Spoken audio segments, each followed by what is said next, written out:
আর একটা জিনিস দেখলাম, তোমাকে এইমাত্র দেখলাম, দেখে তো অবাক হলাম, কানেরটা, তাই তো? হ্যাঁ, এবার এক কানে আছে, এক কানে নেই। হ্যাঁ, এটার কারণ হচ্ছে যে আমার কানে না এগুলো পেতল বা সিটি গোল্ড না, পেতল অথবা সিটি গোল্ড। City gold. তো এইসব কানে না আমার সহ্য হয় না, জানো তো।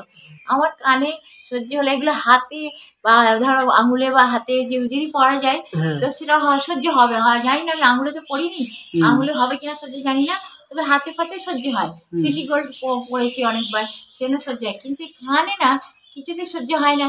কানে যদি দুল পরি পেতল বা ইমিটেশন কোনো সিটি গোল্ড, তাহলে কি হয় বলতো, কান আমার পেকে যায়, হ্যাঁ, হ্যাঁ, মানে হ্যাঁ, সহ্য হ্যাঁ। হয় না মানে কানে। আর সেই ফুটোটা অনেকটা বড় হয়ে যায়, মানে হ্যাঁ, খুলে। পেকে যায় যেহেতু হ্যাঁ, পাকে না, হ্যাঁ, তো হ্যাঁ। সেই জন্য হয় না। তো জানি না, এটা আমি আজকে দেখছি যে আমার এই বাঁ দিকের এই কানের এই দুলটা মানে যদিও এটা কোনো কোনো সময় ব্যথা করেছে বা তোমার গিয়ে মনে হয় যেন পেকে গেছে, কিন্তু তবুও এটা সহ করা যাচ্ছে। কিন্তু এই ডান দিকেরটা তারও মারাত্মক ব্যথা, সে যে কি যন্ত্রণা না, তখন আমি খুলে ফেলেছি, ওটা আমি আর পড়ি না।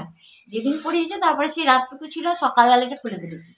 মানে কানে এটা এটা যেহেতু ব্যথা হয় না, না বোঝা যায় না, কিন্তু এইটার ব্যথা হয় খুব ডান দিকে এই কানে, যার জন্য আমি এটা পড়তেই পারি না এগুলো। ও আচ্ছা, তো মানে এই জন্য একটা পড়েছো। হ্যাঁ, এই জন্য একটা বাঁ দিকেরটা আচ্ছা, পড়েছে, ঠিক যেটা আছে। বোঝা যাচ্ছে আচ্ছা, না তো যেটা তোমার ব্যথা তোমার হয়েছে। অসুবিধাটা বুঝতে পেরেছি আমরা।